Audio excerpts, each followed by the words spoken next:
Ang iyong kayamanan ay mapupunta sa matulungin sa mga nangangailangan.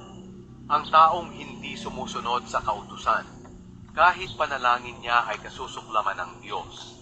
Ang taong inililigaw ang matuwid para magkasala ay mabibiktima ng sarili niyang mga pakana. Ngunit ang taong namumuhay ng matuwid ay tatanggap ng maraming kabutihan. Kung yumaman ka sa pamamagitan ng patubuan, ang iyong kayamanan ay mapupunta sa matulungin sa mga nangangailangan. Ang taong hindi sumusunod sa kautusan, kahit panalangin niya ay kasusuklaman ng Diyos. Ang taong inililigaw ang matuwid para magkasala ay mabibiktima ng sarili niyang mga pakana. Ngunit ang taong namumuhay ng matuwid ay tatanggap ng maraming kabutihan.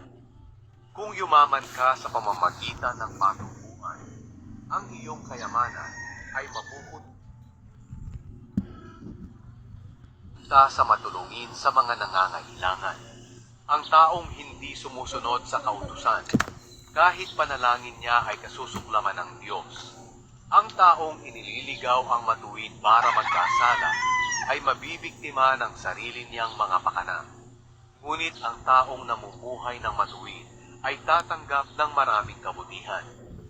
Kung yumaman ka sa pamamagitan ng patubuan, ang iyong kayamanan ay mapupunta sa matulungin sa mga nangangailangan.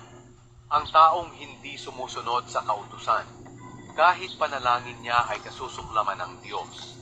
Ang taong inililigaw ang matuwid para magkasala ay mabibiktima ng sarili niyang mga pakana.